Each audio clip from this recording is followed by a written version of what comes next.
What's good, everybody? Welcome to another grade A episode. Like and subscribe to the channel and tell a friend to tell a friend. Just appreciate all the support that we've been getting thus far. Continue to do so. Tune in, leave comments down below, and continue to help us grow. Musa, what's good, my guy? So what's good, man? Ain't nothing, man. Happy Valentine's Day to all the ladies out there. For sure. Hope Hope they y'all had had a good V Day. hope y'all had a good time. All Hey, star. now we don't need no kids coming the fall now, so don't have too much fun now, fellas and ladies. But I hope everyone had a good, safe V Day weekend. Yes, sir. Yes, sir. Valentine's Day weekend, but it was All Star. Well, All Star weekend as well. Was still in All Star weekend currently right now.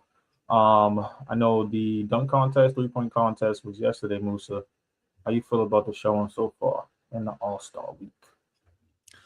I will say I did not catch the rookies game. That's one of the things I did forget to watch. I didn't watch the celebrity game. I did catch the back end of the 3 point contest when Dame won and Devin Booker, he had it, man. He only needed one of the last three shots to win the 3 point contest. He missed all three. It's interesting to see Dame not even fully healthy come out and win the 3 point contest. He said he's going to do it next year to try to break the record because now he is tied for most 3 point contest wins with Larry Bird and someone that we don't talk about as one of the better shooters in the history, Craig Hodges.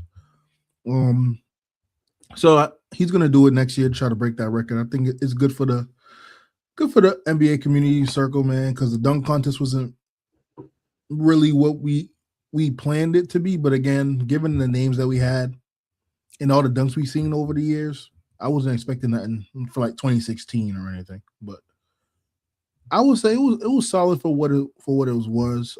Carter Bryan could have easily won that if he just finished that dunk. He barely missed it. He had that dunk slightly towards the right at the end, but shout out to Johnson from Miami winning the dunk contest.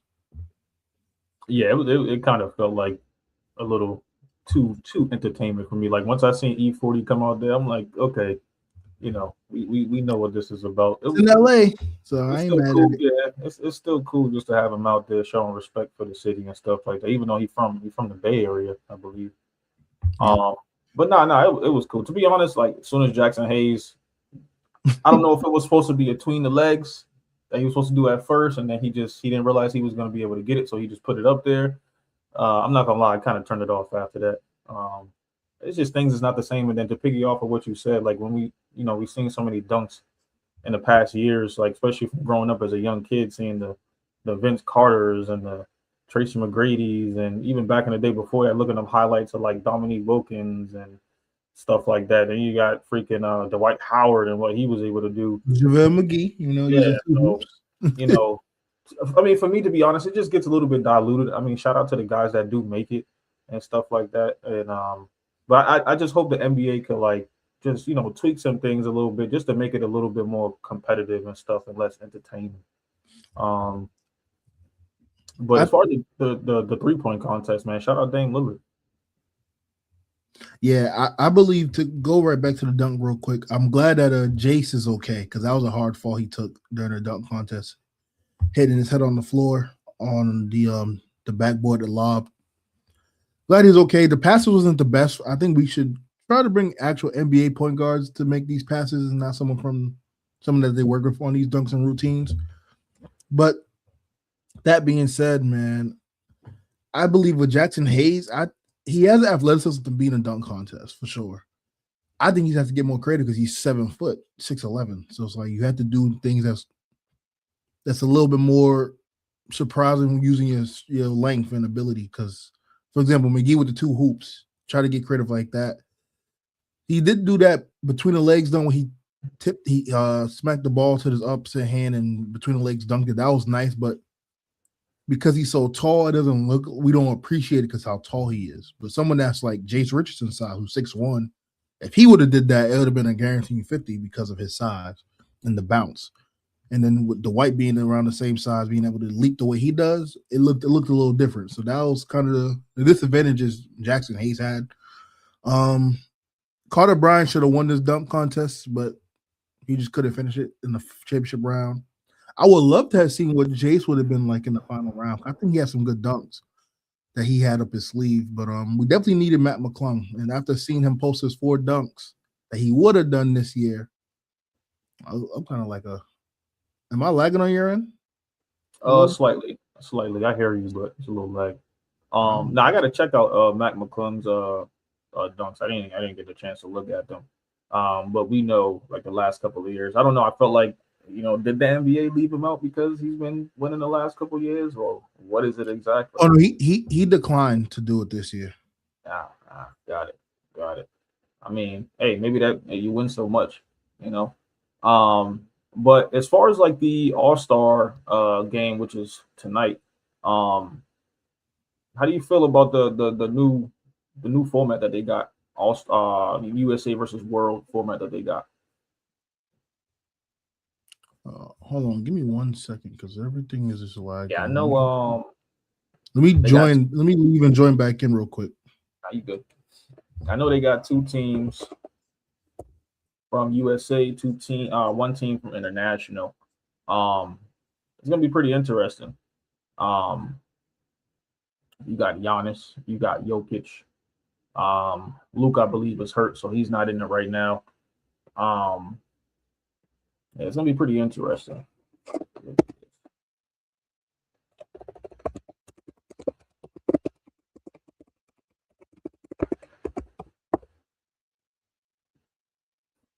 Yeah, basically USA versus World format. I'm not really a big fan of it, to be honest with you. I would rather go back to the East versus West setup. But we'll see how this works out. Right now they got 3 teams. It's basically a 3-team tournament. You got USA Stars, USA Stripes, and then you got Team World. Looks like they play in a round for round format, with each team playing 2 12-minute games. This is already throwing me off. Championship game, the 2 teams with the best records after the round robin advance to a final 12-minute championship game. If there's a tiebreaker, if all 3 teams finish 1-1, the 2 teams with the best point differential advance. No, yeah, you good, Musa. No position requirements. All stars were selected without regard to position, relying on top vote getters and starters and coaches picks for reserves. Then coaches, we got JP Biggerstaff, Mitch Johnson, and Darko Barcevic for Team World. How you feel about this format, Musa? I'm not a big fan of it. You got the 2 12-minute quarters. I don't know how this is going to work out. I mean, I guess it gives it more opportunity for people to play, but at the same time, it's 24 people. Technically, this is how it was East-West before anyway. Yeah. Real quick, because I don't know if you already went over it. Did you talk about who's playing against each other the first game and things like that? No. I could look into that right now. Oh, well, I have it. So game 1's supposed to be the U.S. Stars versus Team World. Game 2 is going to be U.S. Stripes versus the winner of game 1. And then game 3 would be USA Stripes versus the loser of game 1. And then there's a championship round with the top 2 teams based on record. If all teams finish 1-1, the top 2 teams are determined by total point differential. And then the prize money is $1.8 million prize pool with $125,000 for each winning player. So that is the layout of tonight's All-Star Weekend games. The rosters we'll get into in just a moment. How I feel about the format? Meh. Let's see if it works. I mean, if it's more end of the day, no matter what format they choose, if they're not going to be competitive games, no one's going to really care about it. I mean, we're not at the level of like the NFL with the Pro Bowl where you got Huntley making a Pro Bowl, Shador making a Pro Bowl. Shout out to Shador. You guys know how everyone knows how we feel about Shador, but even still, the point still stands. Like, people's not taking it serious anymore. So, as a consumer, we just want a competitive game. We're not asking them to go out there and play like it's Game 7. But, taking up half-court shots and getting long rebounds where people get easy transition dunks and things like that, no one wants to see that.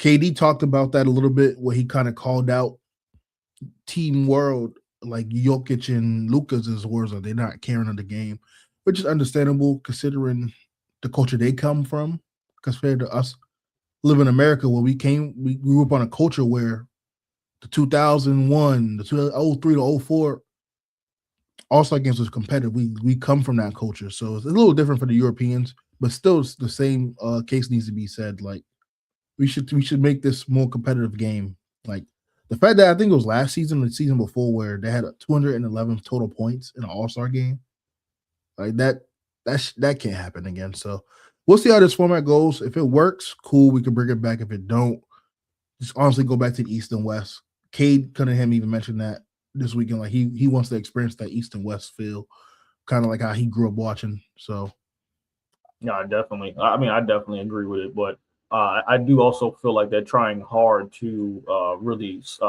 diverse and separate the international players from the American players, which is cool. But if you're gonna do that, just make a 12-man roster from America, and then make a 12-man roster from international, and just call it even.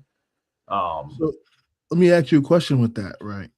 If they was to go that route, we're gonna have even more snubs because That is very true. there is a lot of American players who probably will not like getting to be honest, like a Jalen Duren. I'm looking at the numbers now that you have on the screen. A Jalen Duren, a Chet Holmgren, maybe even Scotty.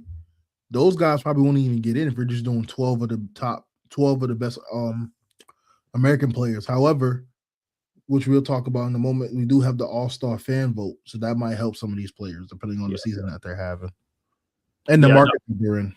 Yeah, and I agree. It would unfortunately take away from a lot of those guys from making it. But sometimes when I think about the All-Star games, I'm thinking about the best of the best. It's not no slump to these guys like Jalen Duren and Jalen Johnson and stuff like that. Huge shout out to them and for what they was able to do not only this season but the last couple seasons and stuff like that. They've grown a lot. But it almost reminds me like when we talk about the Olympic Games, and this is completely separate from the All-Star game, but you have the best of the best coming from the American side to be playing against the world competitions and stuff like that. And we know health comes into play. Like, for instance, Stephen Curry's not here due to injuries. Giannis is not here due to injuries and stuff like that. So, this is cool to give people opportunity. But when I think about All-Star, I'm thinking about the best of the best. So do you think people want to go out there and see Cade Cunningham play?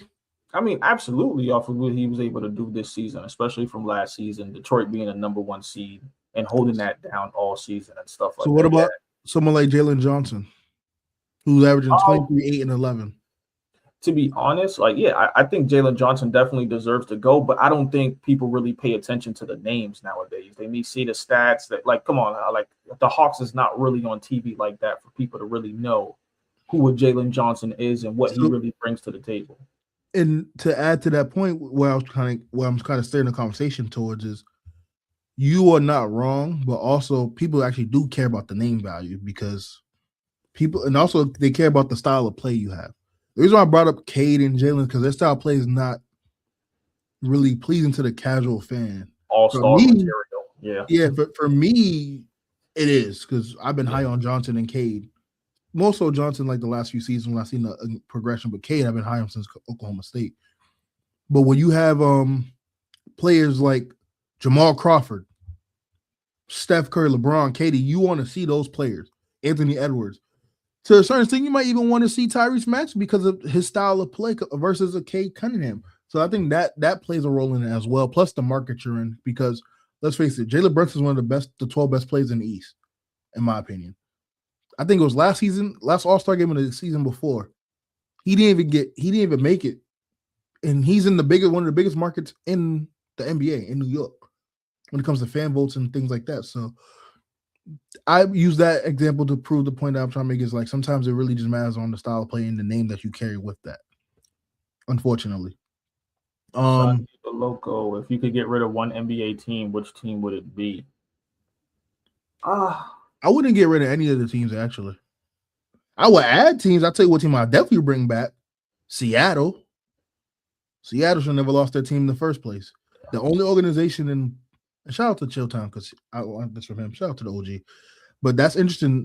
Interesting fact, in the last, I think, 50 years, or I think it's 50, 60 years, the only team to not have an organization that had an NBA championship is the Seattle Supersonics. So if any team deserves to have a team instead of taking the team away, it's Seattle. And I think they're looking at expansion in this offseason with bringing in 2 teams potentially. Hopefully, Seattle's is a shoe-in to get their team back, and I'm hearing it may be a Vancouver team that might get a team. Mexico City. I heard it was Mexico City, Vancouver. Well, it was one more state. I can't remember, but yeah, I've been hearing a lot of rumblings about that. Oh, Vegas. Vegas was a state. Yeah. So. Yeah, I mean, if I had to pick a team to go, again, I think I would more so add than take away. But if I had to choose based off of that question, it'll probably be Brooklyn or New Orleans Pelicans. I wouldn't be mad at Brooklyn moving. There's just no back history. To New Jersey. I wouldn't mind them going back to New Jersey. Yeah, that'll be cool. Yeah. That's actually a good team. Like, shout out to Brooklyn, but if I had to choose a team to revert, I would revert Brooklyn back to New Jersey. I think New Jersey deserves to have their team. The All-Star game, Fernando said is trash. They should scrap it. I don't think they should scrap it yet. I don't think that we are at that point. What I will say is they just need to get more competitive. I think the last competitive game we had, I think it was the year after Kobe passed away. And then the one before that was probably the year he his last season in 2016. So I think we can get back to that. It just has to matter. And I think we slowly will, because if you have players like Wemby who actually plays hard in this game and cares about it. And I think having Chet on the court, him and Chet might go at it. I might bring some juice back to the game for a few moments tonight, but we'll see. So yeah, I don't think they should scrap it just yet. Just to piggy off of what you said about those players that people don't really pay attention to, Jalen Duren, Jalen Johnson, as we see here. I do agree, having these guys in it and not having the flashy type of style that we're used to seeing in the All-Star games is going to make it more competitive. So I'm not going to lie. I'm going to watch it today just to see.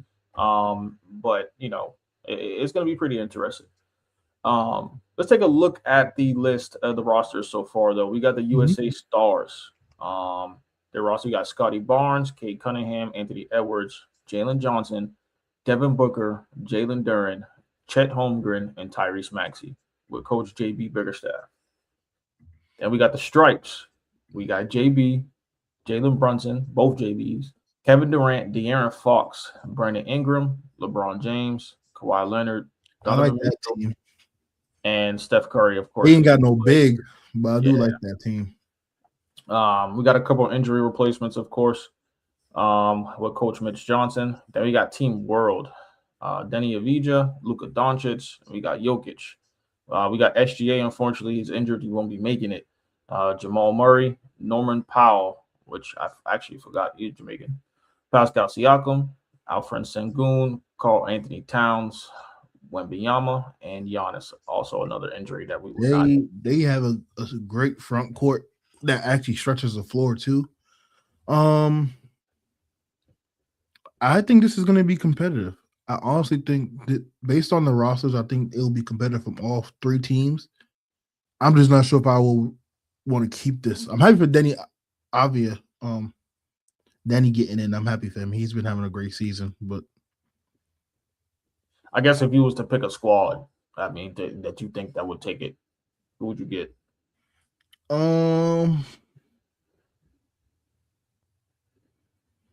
I would say World because of the front court depth. But if I have to, I'll probably go with Stripes. Just because it's in LA, Braun's gonna probably do a little something because who knows how many more games he got left, All-Star games he has left in him.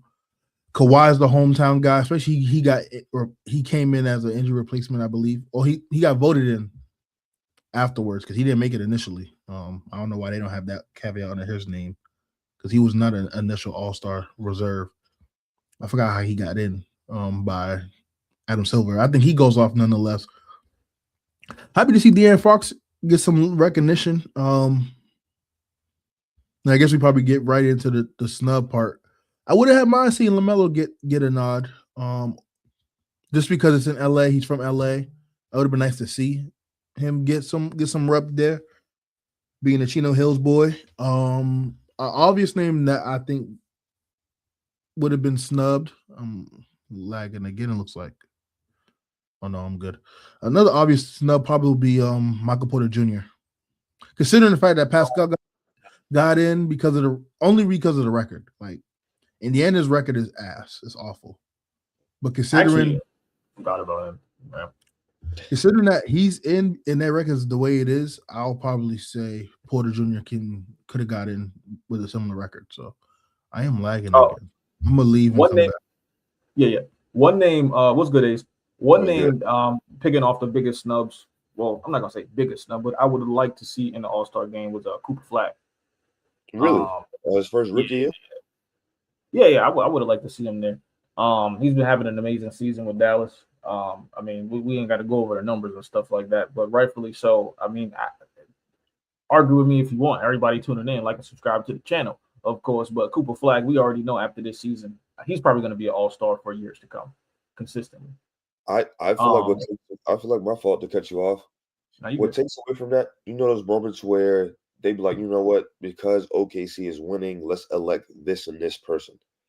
I get that the team is winning and it might be multiple stars, but don't force it. When you force it, you take away from people like Cooper Flag.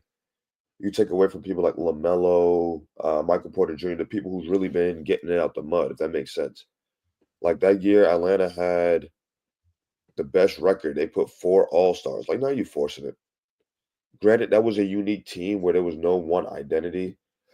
But, for example, yeah, OKC's doing their thing. But was anybody counting De'Aaron Fox as an All-Star before that? Before this season? No. Before they announced him, did you feel like he was All-Star potential? Yeah, I believe he was playing at the All-Star level this year. It's just there's so many guards in the West. I didn't give him no. Fact. But one, this is my take on it. One, Giannis was on the East. If we're gonna pull from a reserve, let's pull from the East. 2, I feel like sometimes, yeah, granted, if one team is doing good at a good level, OKC, Spurs, Pistons, we don't always have to force 2 or 3 stars from that winning team, do we? Like, yeah, it can't always be one person, but to force it, that takes away from Cooper Flag making it. That takes away from LaMelo making it. That takes away from actual stars. Because, and we always talk about the record, that's one thing. Like you said, Pascal Siakam, their record is trash. And he made it. Is it because we need a forward in there and that's the best we can do? Or is he truly deserving of an all-star spot? Well, first thing, I know using Coop as an example, but I don't believe Coop would have been an all-star this year. He has been playing great as of late, but it hasn't been a full consistent all-star level of play. As far as Pascal goes, I don't know what was the juncture with him getting in, other than his season. He's having a great season. Oh, let me pull him back up. He's having a great season, but again, it's the record, and they normally don't give all-star players nods when the record is that poor, that in the end is. That's why I said if they was going to choose someone with a poor record, I probably would have had MPJ, because I think MPJ is having a better season than him. And there's not a huge gap either, but I would still have gave him that nod. I think he's deserving of getting his first all-star nod. But with the whole pulling players from each conference based on injury, I don't have really issue with it too much because it's the commissioner's choice. But like I said, I would love to see LaMelo get in just because it's in LA. Ace, if you had a snub or somebody you would have liked to see in the All-Star game this season that's not there, who would it be? I'd say LaMelo Ball off the rip. Talent is one thing, but then it's like, what are you doing with it? This season, they actually had the win streak. Granted, these votes might have come before that. You're playing point guard, so that's like, all right, Jalen Brunson, Kate Cunningham. Who are you really going to beat out for that spot? But I feel like once Giannis went down and you pulled a guard from the West, it was just like, wait a minute. If we needed a forward, pull a forward. If you need it from a conference, pull it from that conference. To Moose's point, I feel like, to an example, when Dwight Howard was on the West, all right, we're going to give Roy Hibbert. Was Roy Hibbert deserving of that, or was he just the available center on a winning team? What year are you referring to? It was an all-star year where I think Hibbert's was like a 1 or 2 time all-star. But I think that was when Indiana was one of the top teams in the East. I thought he was a one time, but see, it's situations like that where it's like I feel like personally we're pulling stars to fill a roster spot. Like even the time with Jared Allen. Nowadays, centers. I'm not even gonna get into that further. Long story short, Pascal Siakam balled, but like you said, MPJ is having a better individual season. I feel like after LaMelo, I would have pulled MPJ for sure, and we pulling a forward for Giannis. Well, another name that I would have probably if you told me choose between these two guards, regardless, because he just got traded to the East, a shoe-in for me that someone that should have been on this reserve is James Harden. Harden's been playing better than both LaMelo and. Are you saying this is because he got traded or before the trade? Even before or after the trade, Okay, it didn't even matter. James Harden and Kawhi should have been reserves off rip. James Harden's having a better season to me than both MPJ and LaMelo. I just said I was being a little biased. I just wanted to see LaMelo because it's LA. But if I wasn't being biased, the snub probably would have been James Harden for sure. The season he's having has been really great. Someone call me on my BS, I see. So let's get to the next thing. As far as All-Star votes and stuff like that, do you feel like the scheme of the All-Star votes, do you feel like it needs to change moving forward or stay the same? I know there's like a different percentile for like fan votes, media votes, player votes, coach votes and stuff like that. How you feel about that? Well, I believe the first year they did fan voting for the All-Star game was in 1975, and I think that was the first year. Someone could fact check me on that. But before that, I think it was all up to the players. They switched some things up until like the last 10 years or so, where the fan vote is now half the vote, and then you have players and media 25% each. Someone typing crazy. Yeah, we got 1974, 1975 for you. I feel like it's hard to keep both people happy. You do fan votes, player votes. You might always have somebody like, oh, but this person's balling. Yeah, Zaza Pachulia almost make it because of the fan vote. Man, and like, but I'll hold you. You know, I'm a LeBron fan, but did he deserve it this year, or was it because he's? No, LeBron was an All-Star this year, I believe. I think they got it right with him being a reserve. I don't think he should have been a starter. Yeah, I just certain players, even to now, when we get to like Steph, LeBron, KD, some of the players who's up there. Are we doing it because we're used to seeing them? Is this what the fans want to see? Are they deserving it? It could be a combination of everything. KD's definitely deserving. Steph is deserving. LeBron, because these are household names. I'm not taking specific shots. They're household names, but what I'm saying is like, all right, when we get down to the real, like, how do we define an all-star? Is it the stats or is it just the popularity vote? Like, you got to put the basket and everything like that. You got to be good on the court. So how would you define it? What is the all-star to you? All-star to me is like you got to be at least like top 5 in your position, maybe top 10, I guess, because from each conference. You got to be charismatic. You got to be good on the court, off the court. You got to be respected among your peers. To where like we name it top 10 point guards, it's like, oh, bet, top 5 maybe. It's a conversation, if that makes sense. For the year, not for in general, but for the year specific. Somebody can have a great start and then falling off, but it's like, oh, this is what they did then. Versus like how Peso said, Cooper Flag has been balling now, but he probably started off wonky. Like, what's the total package from October to now? How are they looking? Are they worthy of doing this? Maybe y'all can help me with my definition. I'm not trying to be ace-like. Nah, brother, that's your definition. What I'm saying is maybe we can talk about it, define it, and hopefully it reaches Adam Silver to when we get to this point. I guess.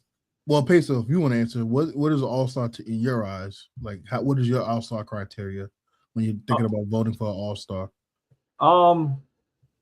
For all-star, I guess from a team-by-team basis, player-by-player basis, I mean, you've got to be, I would say, if not the best or the second best player on your team as far as like usage rate, points per game. What else are you doing besides scoring? I kind of look at it from like who's the all-star from that team first. And then comparing that to the other all-stars from other teams, I guess it's like, okay, what do you different? What do you do different that he does, or what do you do better that from what that other player does? And I think just going in from a comparison from there, like Jaylen Brown, for instance, like the year where I think 2 years ago, JT averaging 30 points per game. I believe Jaylen Brown was like low 20s, mid 20s. I mean, even though JB was the second player on that team, just putting him in comparison to other players.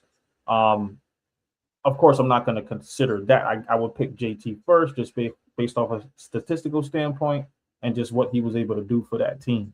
Health is another thing. How long have you been playing this season and consistently?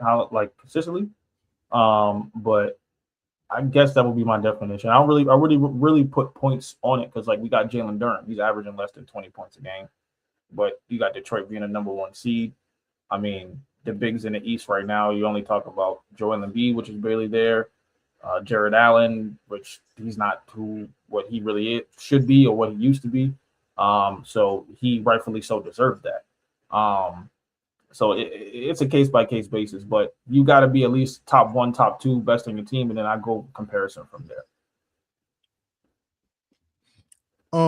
I break mine down into 3 simple criteria, and it's kind of like how they do the voting. 50% is the media. 50% is the fan vote. Media and players get 25 apiece. I break mine down really 3 criteria. 1, your statistics. What have you been doing from October up until January? Because once you get to like middle, end of January, that's when the voting gets cut off. So whatever you do in February, it doesn't really matter much unless injury replacements come into play, like we've seen this year. So that's one. What do you have done for the team up until that point statistically? Second, for me, is the team's success, which is probably mostly like the last straw. What have you been doing statistically that has led to your team's impact in winning in the win-loss column? And then 3 is really just the kind of like the breaker. If I've had 2 players that's similar in record, and then stats is kind of splitting hairs, my third criteria would kind of be what is your role on the team? Kind of what you mentioned, Payson. Like, are you the third option, averaging 23, 5 and 6, and your team's a top 3 seed versus someone that's 23, 6 and 5, who's the number 1 option on their team, and they're top 5 seed in the East or the West. So however you want to do the example. That would be kind of like my tiebreaker because, for example, Jalen Durham, I figured he was going to make it. And I was happy because they're the best team, which they actually are the best team in the NBA right now, record-wise, the Detroit Pistons. So having that and then be one of the better defenses in the league, and you're anchoring that defense, and you're doing it with average of double-double, I believe you should get that nod. I wasn't too high on Chet getting in but obviously with J-Dub being in out the lineup with OKC's record, you got to get another person in. So Chet was deserving. So that would be kind of like my tiebreakers. Like the year, I know Ace mentioned earlier about Cleveland and Jared Allen. Last season, Cleveland was by far one of the best teams in the league. I wasn't last year, no, 2 years ago when the All-Star game was in Cleveland. He deserved to get in. He had the numbers similar to what Duran's doing now. So that would be kind of my criteria. Stats, what the stats is impacting on the win-loss column, and then my tiebreaker would be what are you on your team? What is the role? So that's kind of my criteria. I know Son of Local posted a comment. I shared it up earlier, but basically mentioned that Detroit's kind of having a redemption year with sports. You have the Pistons, the Red Wings are doing good in Detroit. As of the last few seasons, Detroit Lions has been really good.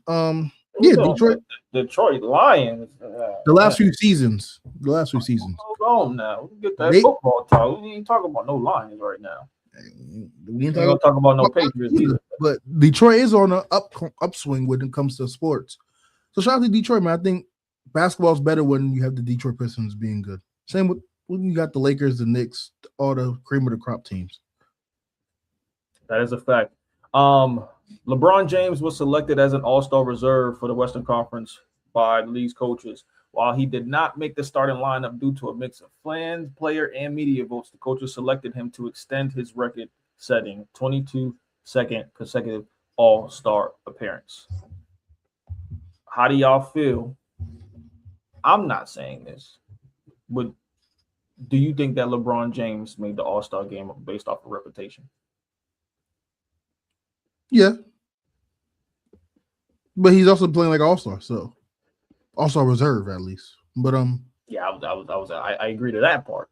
so I mean, All-Star reserve is still an All-Stars, but yeah, you could say reputation, sure, but his play has warranted that too. So I'm not mad at it.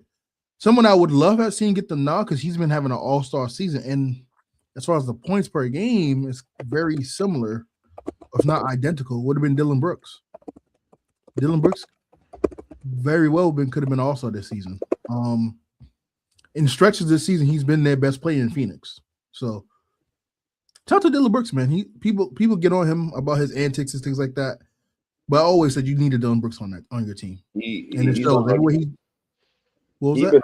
He's been on a tier this season, and I don't think it's been really.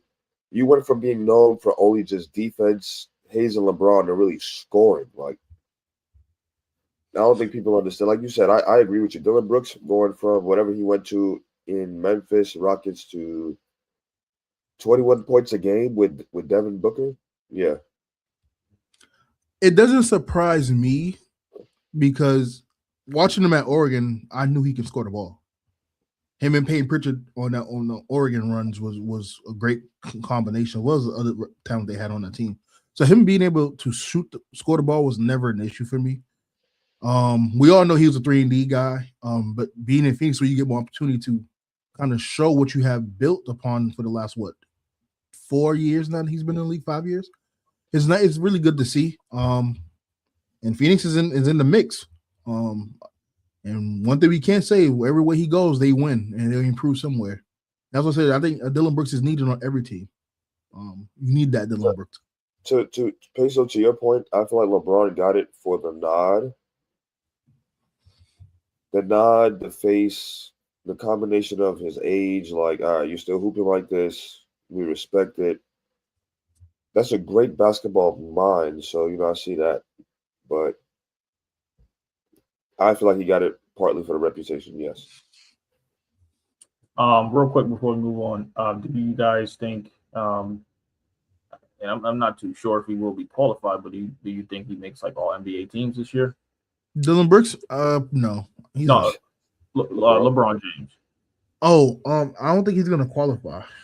Yeah, that's what I was looking up. I if don't know if he does, I don't know the rules, but you have he has the rest of the season to make a damn good point. Like the rest of the season, you better sway the judge. I don't think he's gonna make it because I think he's gonna miss some time. And the thing is, he didn't make it. I think he missed 18 games already.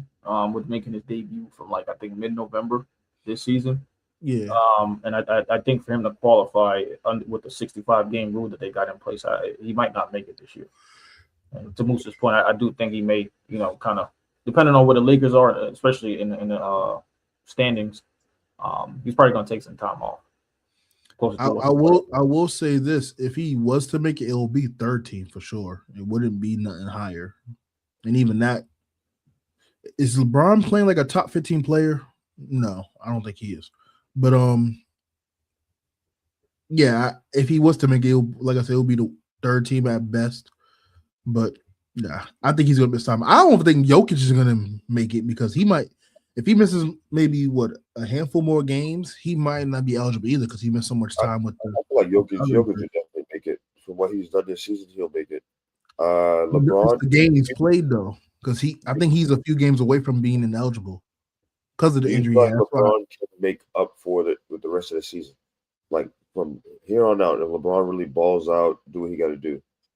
I just feel like ball out. What is the numbers looking like? Probably what he's doing now, if not a bit more. If he got to be more than 22 points because he ain't making 13 with 22 points. Okay, I thought we were talking about Jokic. Oh, Jokic. Fault. Look, as long as Jokic plays, he's going to be first team easy. So I feel like if LeBron averages a good triple-double the rest of the season, he can make it maybe double-double. I just feel like, honestly, he's going to preserve himself to be like, I got the accolades, cool, but I want to really make a playoff push.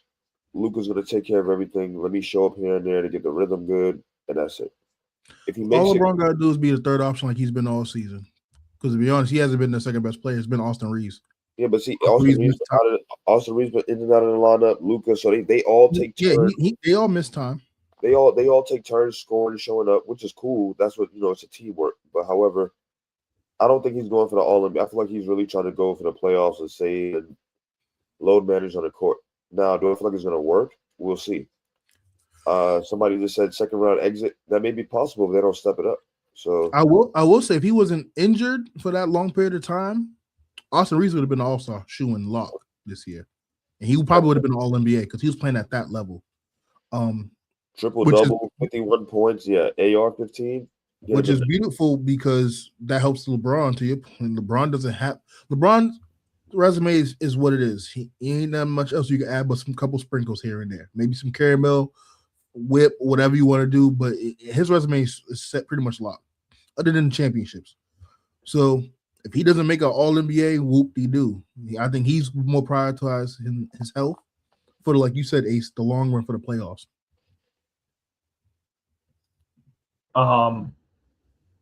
Yeah, we'll see. Ace, if you had to pick a team to win the NBA All-Star game tonight with the three teams that they got, if you want, we could get the roster for you going. But you got to chime in on anything on the new format.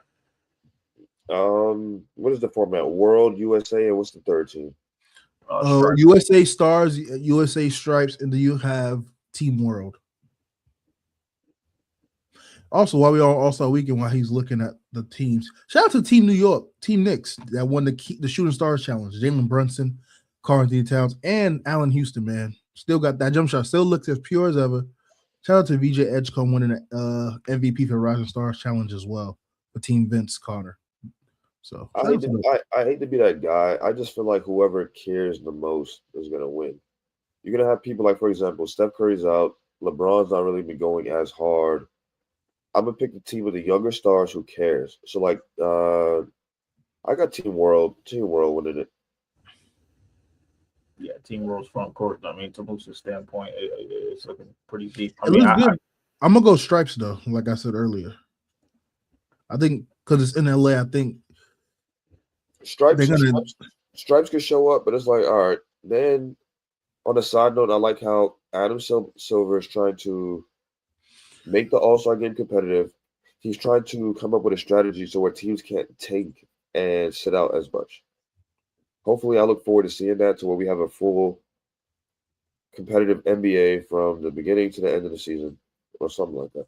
Yeah, because what Utah's doing is egregious. I'm not gonna lie. I wanted to see what that lineup Utah is doing is I feel bad for whoever has Utah players on our fantasy NBA teams. I'm actually kind of glad what's going on with Utah and Walker Kessler is not in the lineup. I would have been Peso came up off the 20-something assists. Look, I would have been pissed, man. Having Walker Kessler and he's not playing the whole fourth quarter because y'all are tanking. Nah. Which, by the way, who's in first place in our basketball league? Ace, you know who's in first place? I mean, we gotta talk about. Don't answer him. We gotta. We don't know who it is. I'm trying to go for a three-peat. So don't answer him. We'll see how that go. I got my hurt all year too. I got my win on that franchise recently, so I'm good. On whose franchise? On that franchise that's in first place. Me? No, you, Ace. I'm whooping you right now. What are you talking about? I lost 2 games, and it wasn't from you. You're whooping me right now. I'm not playing you right now. See what I'm saying? It'd be why would I? I'm why? playing you. I beat you last week. Then I think when you're doing something great is without a doubt. If I'm like I'm beating Ace, I don't know. It's like, bro, come on. Let me see. Week 1, Steven took a L. You got to that fast, boy. Where is that at? I don't even know how you got to that. I beat Clips week 2. Let me see. Week 3, my dog Roman. Shout out to Roman. Week 4, my boy Brandon. Week 5, whooped Ace's ass. Week 6, I whooped on Lou. Then Dame. I beat. Did we even cover Chris Paul yet? Damn, all that. Dre. Dude, here. We saving CP3 for the last. I beat Ty week 9. Week 10, I lost to what's his name? Tommy week 10. Because that was when Jokic decided to have like a 50-point triple-double. Like it was something crazy. Will we hear from this like this if you was losing? Yeah, You sure? yes. The one time you beat me last year, you was glowing. I said, "It's all right, Ace. You got On that." fantasy, When it like matters on most, we don't see podcasts who's like win. this, bro. You pulled it them week by week fast, bro. Because I really thought I was playing you this week, but it's actually It was last week, and I lost. I just checked. I beat Peso. Who else beat me? I think It was a Steven close got me. game. No, these are close games. I'm trying to figure who gave me my second loss. I lost to Roman week 14. Yeah, that was with the trades and stuff. Which team do you think LeBron is? Son of a loco, man. Shout out to you for the comment. Real quick before we get to Chris Paul, which team do you think is the best team LeBron has been on? Miami Heat. Best team? Like, what do you mean by team? Is it just the names on the roster, or just like win wise? If we could go for, I might go Lakers. 2020.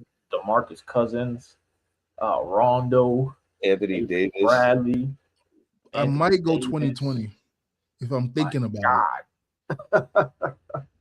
J.R. Smith, Dion Waiters. But then again, what he had in Miami and what was cultivated around him was like the perfect fit. Like, I ain't gonna lie, Miami might not even be in this conversation with the Lakers team. Because outside of Wade and Bosh, it gets slim pickings on that roster. I mean, like Ray Allen was just a catch and shoot guy. Rashard He was a damn good one, but I'm looking at the names and the talent. That's what I'm asking. What do you mean by like the team? Is it like if I'm going off a roster by name? Because the 2020 Lakers team was deep.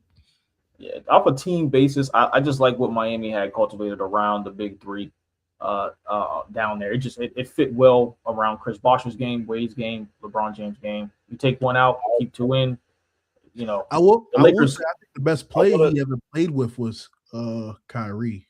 I want to throw in the argument for the Cleveland team solely because Kyrie and Kevin Love were slightly better shooters. Yes, Kyrie was better than Wade. I'm not looking at. My bad, but hold on. No. Let me clarify what I mean. I'm looking at the play for what they were that year on that team. I'm not talking about overall player. D-Wade's best season with LeBron was that first year when they lost. After that, it was a downcline. I'm looking from what they were for that year or the years they played together. It's hard for me to take anyone over Kyrie or AD, if I'm being honest. I might try to just take Kyrie, but it's hard to compare because they both equally got about 3 years strongly with each other, I would say. But let's go off of Miami's first championship with Kyrie's first championship with LeBron. Kyrie was better, by far. I'm not. That's why I had Kyrie as his best player. Like, go back and look at what Kyrie was. The playoff run alone, 41. Each of them getting 40. Yeah. The shot, like Kyrie, to me, that's the only player I would think about being the best player LeBron played was AD. Because what AD was doing in that 2020 bubble was something crazy on both sides of the floor. But Kyrie's gravity. That's why I said I think Kyrie might be the best player he ever played with. Because outside of now, he got Luka now. But like Kyrie's ability to do what he was able to do. This is prime Kyrie. Like knee coming off the ground, half spin on over Clay. Like I don't. Yeah, I probably my bad, Ace. I just wanted Musa to clarify it up a little bit. Yeah. I'm not saying like player for player, but like just in that time span of when they played with LeBron. I'm gonna take Kyrie. 12-time NBA All-Star, 11-time All-NBA Team Selection, 9-time NBA All-Defensive Team, NBA Rookie of the Year in 2006, NBA All-Star Game MVP in 2013, 5-time NBA Assist Leader, 6-time NBA Steals Leader, NBA 75th Anniversary Team nominee, 2-time Olympic gold medalist Chris Paul is officially retired from the NBA. Y'all can hit it from any angle y'all want, but do y'all feel like that he kind of did him dirty? He got mellowed. That's what I'm gonna call it. He got mellowed for sure. I wish he would at least got on a contender to at least give him another chance at it. But I mean, when you get mellowed, and that's for those who don't know, that's another way of saying blackballed. I mean, this is unfortunate things that happen. As long as he's at peace with it, I don't. As a competitor at Chris Paul, I think he would have loved to at least finish off the season. But it sucks. I wish he would have definitely deserved better than that for sure. Everything he's given to the game, he deserved better than that. Ace, what you got on Chris Paul? It is criminal how the franchise, he was allegedly the best on treated him. I feel like a great basketball mind, a great talent for the generation or a generation. The Clippers, that was an organization he did his best with, and to do it like that because you had words with the coach over IQ moves. Your point guard and veteran is supposed to do that. But when you speak up, that accountability hits hard when it's faced at you and you're not looking at it together. To Moose's point, I wish he was on a contender, still playing, still helping, still on the court. He got mellowed in the early. At least Melo got to finish the season. Chris Paul didn't. He got sent home.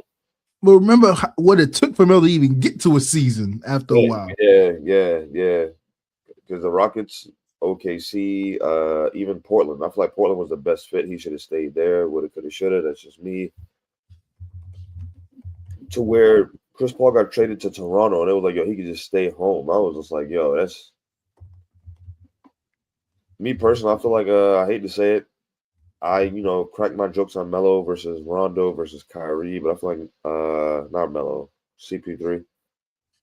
It would have been good to see him in the playoffs one last time. It would have been good to see him on the court, at least playing. But the grown AAU team, the Clippers, it is what it is. Yeah. No, I was just gonna say I definitely think he just deserved better from the league.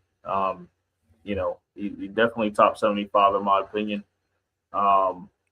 Favorite Chris Paul moments. Favorite Chris Paul moment. Mm-hmm.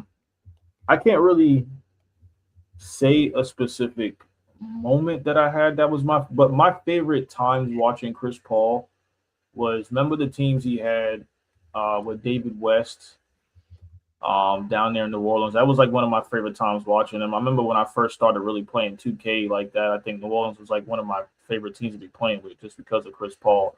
And then when he got to Lob City and then what he was able to do there with Blake Griffin and DeAndre Jordan, I wish we had the opportunity to see them make it have a lot bigger run than what they had.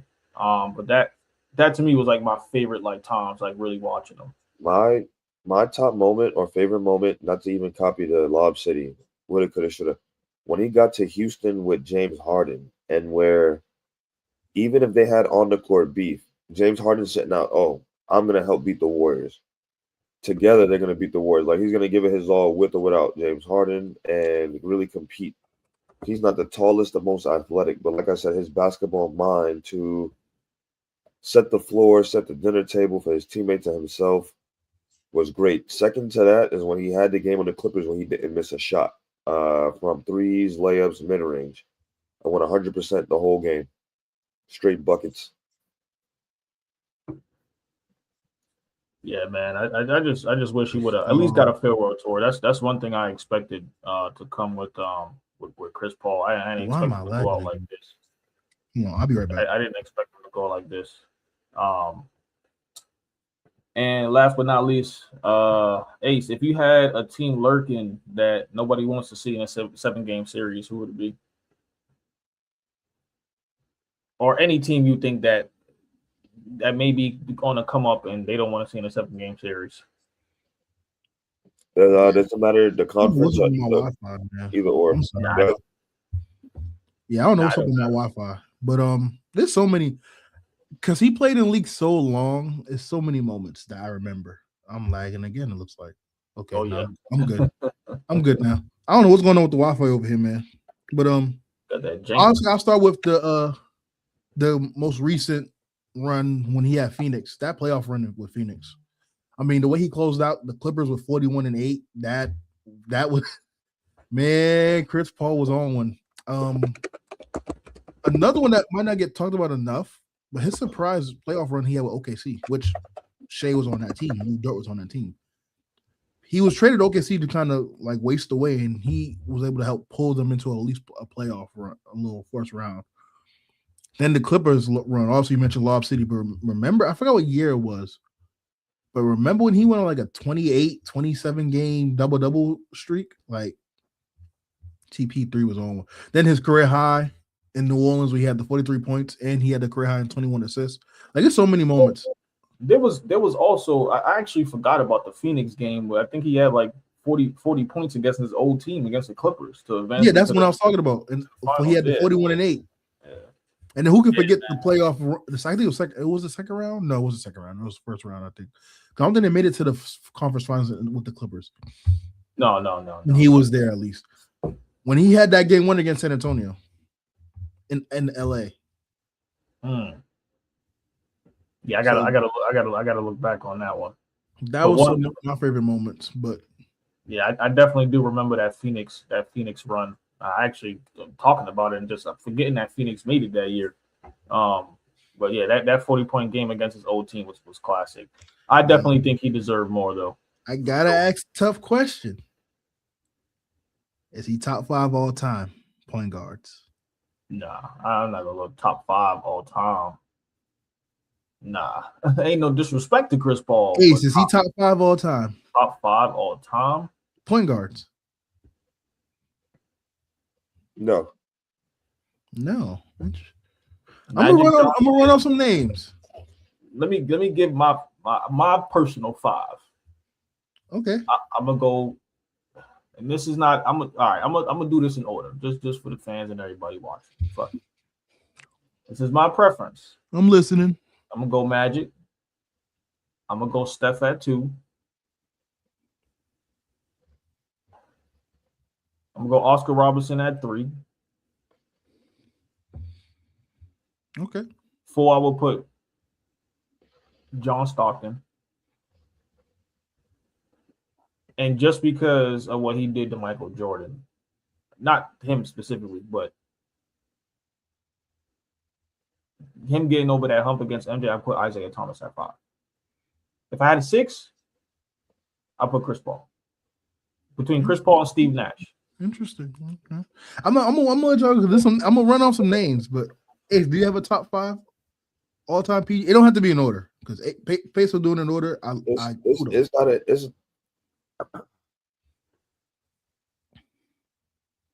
It's not in order, and excuse me. No disrespect to like Oscar Robertson. I wasn't really like watching to be like, all right, I could head pick them out. Now I did look at Magic's film, so it's like that's a little biased. So Magic, Steph Curry, Allen Iverson, Rondo, Kyrie Irving. Top of my head. You consider AI a point guard? I consider AI a point guard. Yeah, he was scoring, but points matter. So interesting. I'm gonna run off some names.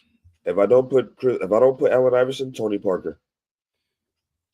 And Tony Parker in what conversation? All time. Tony Parker's not an all-time point guard. A top 5 point guard all time. Tony Parker.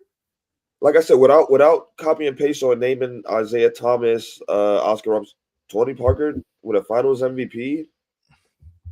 Tim Duncan didn't do it all by himself, but I'm glad you said that because the first name I'm going to run off, he's not better than by far. Then the first point guard I'm going to name that neither one of y'all named, Jason Kidd. No. Is Chris Paul better than Jason Kidd? No. He's damn sure better than Tony Parker. He's damn sure better than who? Tony Parker. I think Tony Parker was highly slept on. I'm sleep. Highly real sleep. Melatonin. He ain't better than J Kidd. I'm sorry. For me, I'd have J Kidd. Are you talking about Chris Paul or? Well, I think Chris Paul and J Kidd's both better than Tony Parker. No, what I'm saying is, are we like, all right? You're running off names. Are we comparing them to Chris Paul or to Tony Parker? Oh yeah. The names I'm running off is compared to Chris Paul. Yeah. Okay. So I said J Kidd, Gary Payton. I'll take Chris Paul. Pistol Pete. Oh boy. We going back in the day. I'll take Chris Paul. Just my preference. Pistol Pete was something. Bob Cousy. What? Hey, I don't know nothing about Bob Bob Cousy was one of them ones, bro. You talk I- about scoring. Bob Cousy was one of them. Preference, I'll still take Chris Paul. Steve Nash. Steve Nash. I'll take Steve Nash. I'll have to put him at 6 on my list, and then Chris Paul will be 7. Oscar Robinson. Yeah, Oscar Robinson. Oscar Robinson. John Stockton. Taking John Stockton. Now, if you consider this person a point guard, I had him on my list as a point guard, but I probably would consider him shooting guard. Jerry West. Yeah, I wouldn't consider him a point guard either. But if I had to pick one or the other, I would pick Jerry West. But I don't consider him a point guard. And then the last name I have that I didn't mention, who I honestly think is creeping up into my top 5, Russell Westbrook.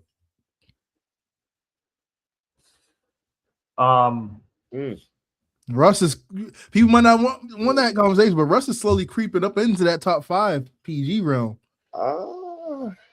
Yeah, I think he'll be, in my opinion, I think he'll just lead on outside of that. I feel like it was more like the longevity for me, and how long his, triple-double stance really lasted.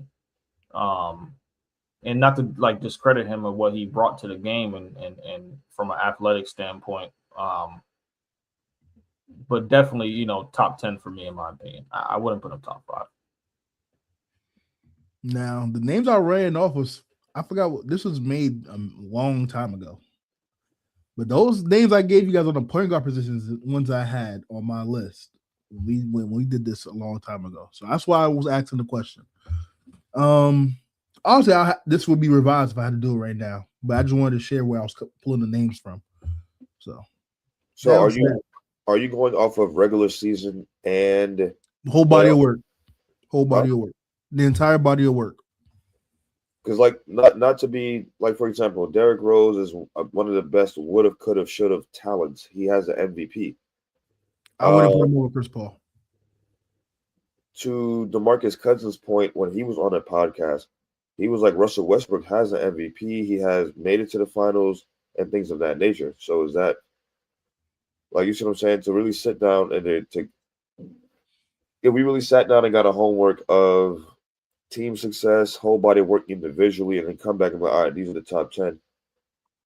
I feel like Russ should be up there off of individual alone. So for this, I made this list probably a year ago when we had the episode. So that list is outdated. For those who've seen the list, that's the entire spreadsheet y'all just seen on the screen is outdated. So don't take that with a grain of salt. Just want to clear. Yeah, we had the top in each position one time. If I had to do a top 5 now, I would definitely say Magic is still 1. Steph is a very, very close 2. If you have Steph at 1, I wouldn't be mad at that, but I think Magic is still 1 for me. So Magic and Steph is definitely my 1 and 2. 3 is where things can get tricky. I want to give the respect to Zeke, but if I'm gonna give someone like a John Stockton the respect, I got to give Chris Paul that respect. So at 3, I'll probably go. I will go Stockton at 3. I will go J Kidd at 4. And I'll probably put I'll probably have to give Zeke out the top 5. I'll probably put CP at 5. Really now? And I'll probably put Zeke at 6. And then Russ will be at 7 or 8, and Nash will be in that mix too. But that's just off the top of my head. I had to do some in your eyes, not to troll, what makes Chris Paul better than Russell Westbrook? I'm looking at their peaks. I think the defensive end is what gets it for me. And we're not saying Russ was a bad defender, but for Chris Paul's ability to do what he did, and they both were the leader of some very bad rosters. But for Chris to be doing what he was able to do in the time frame that he was doing it, where you had Pete, Braun, Kobe, Wade, Melo, and those guys running around in the league. Granted, Russ got the MVP with Steph and Braun in the league, and KD was still 2016. So, but I just believe the consistency of him doing it at a longer stretch of time and showing that he can do it on multiple different franchises. That's why I gave him the nod. And in the playoffs, it can be a wash. We know Chris Paul had some great games, but he also had a lot. He's been injured a lot in the playoffs. But at least he got to a finals as the lead guy. So, or you could argue the second guy if you want to give it to Booker. I'm fine with that too. But I just think a collective, I will give CP that nod over Russ. But Russ is right there with him, I think, and he's still playing. I think he might play another season. Out of everybody in the panel, you were the one that pushed for Russ's MVP, and I'm not saying that to be facetious or now a troll, but what I'm saying is situations where, because even Russ was in a good point guard era, and he can't really even shoot good. Oh no, that MVP year, his midi was on fire. Yeah, Russ had a midi. It's like no disrespect to Chris Paul, but it's like, all right, traditional point guard versus point guard who's getting it done. At the end of the day, you could be traditional, shooting, athletic. Are you getting the job done, or what are you doing to get to the playoffs and everything like that? Chris Paul. Oh wait, I'm confused. When you make that statement, what is that? Is that against Chris Paul? Or it's not against Chris Paul, because like we could talk about how the argument could be, oh, Chris Paul's traditional. We could say Russell Westbrook is athletic. We could say Steph Curry just shoot. They're all different styles, but it's the same position. Points matter, assists matter, but who's getting the job done, basically? I would consider Russ more of a modern day traditional point guard. A more modern day, like the big athletic guard, but he is still a traditional guard as far as the assists. But he's big enough and athletic enough to get rebounds and do all the other dirty work things. But that 2016 Russell Westbrook, I think that was his best efficiency year from shooting the ball all his career, especially in the mid range. That's what helped him a lot. As far as that goes. But yeah, I think you're splitting hairs. I mean, I have to go back and remember what we talked about in particular as far as me arguing the Russell MVP. Because I know it had to do with something other than. No. I'm not saying it was against Russ versus Chris Paul. What I'm saying is when we talk about point guards, you used to really pull for Russ to be like, all right, let's put some respect on him. I just wanted to know. Still do. I'm just saying, I wanted to know your opinion on what puts Chris Paul over Russ. You said the era that he was peaking at, and that's fair. That's your argument. This is all opinionated until we have our stats to prove our point. No, I was mentioning the eras, but then I also mentioned Russ is playing in some eras too. But I said the biggest difference for me would be the longevity and him being able to do it for multiple different franchises and have deep runs with those set franchises. I think that would be my separator, along with the defense. Because Pete Chris Paul is one of the best defenders in the league. Yeah, that's fair, man. I at the end of the day, I think he deserved more. I definitely expected a farewell tour. At least even despite not a team picking him up, trade deadline, he got released and stuff like that. But nobody knew this was going to go down the way that we know that Chris Paul's time was coming, but I guess it is what it is, man. I definitely think he's one of them ones, and he's always going to be remembered. That's going to wrap up today's show. We appreciate everybody. We didn't get to the standings. Who we think is a team that could be slept on?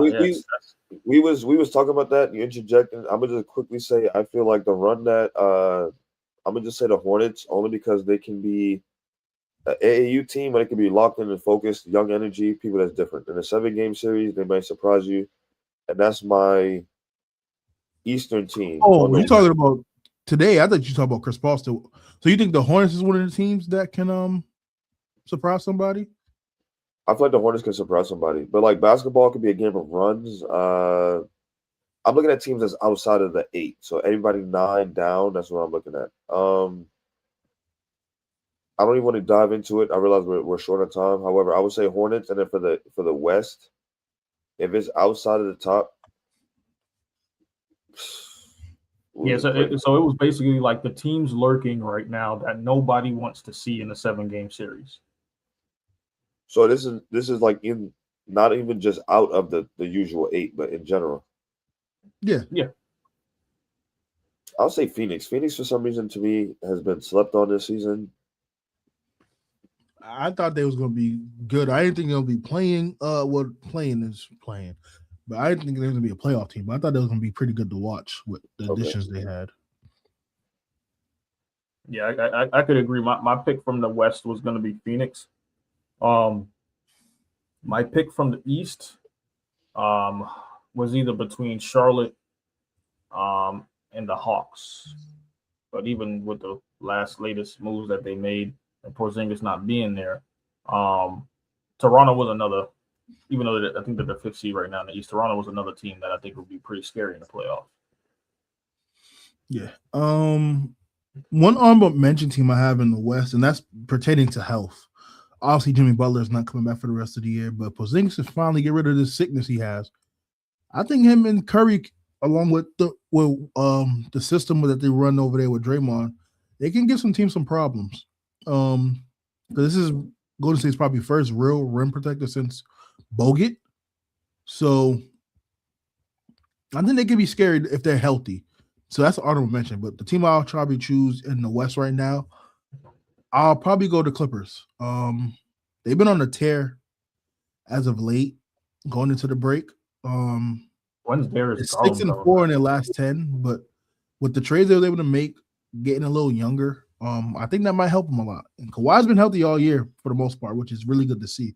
I just hope he can keep that up going into the later end of the season, into the playoffs. That's my team in the West as a sleeper will be the Clippers. Out East, a team that I would honorable mention team I'll give is the Bucks, and their roster's not good, but a big reason why I say there's honorable mention for me will be the addition of Cam Thomas may help. And with Giannis still there, he's going to play. And if they can get into the play-in, they can beat. I believe they can get into the play-in. They could beat Atlanta, a Charlotte, Miami, or Orlando in a play-in set game because they have Giannis, the best player. You think it's going to help him consider Spain? I think Cam's going to help them because of the scoring. If he can be consistent, I'm not asking him to go get 35 like he just did a few nights ago against Orlando or whatever. But if he can give you consistent 20, 22 points, and just if they can just keep the game close where Giannis can close potentially, I think they have a chance to be a sleeper to at least get into the playoffs. Make noise.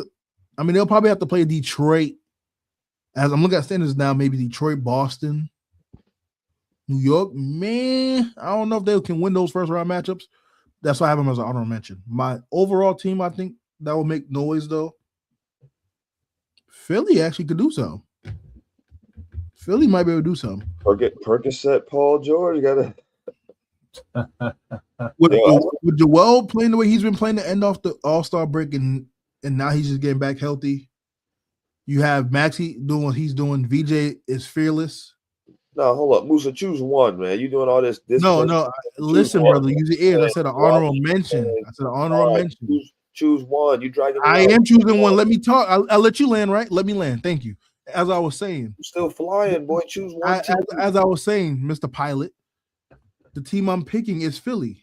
I mentioned the Bucks as an honorable mention, but my team is Philly. I think Philly can be a scary team in the playoffs with Embiid finally getting healthy and getting back in his rhythm towards the All-Star break. You got VJ who's fearless. I like what Maxey's been doing. I think they can do something in the first round, maybe even in the second round, depending on the matchup. They will have to play the Knicks in the first round. And the Knicks is a deeper team off the bench, but if Embiid's healthy, they got a shot against anyone. Health is the biggest thing. And he's been playing really well and been healthy up to these last 12, 15 games. So that's the biggest question mark. If he's healthy, if they're healthy, they have a shot. So Philly would be my scary team. Appreciate everybody for tuning in, man. Like and subscribe to the channel, and we will see y'all next week. Peace. Sir, peace.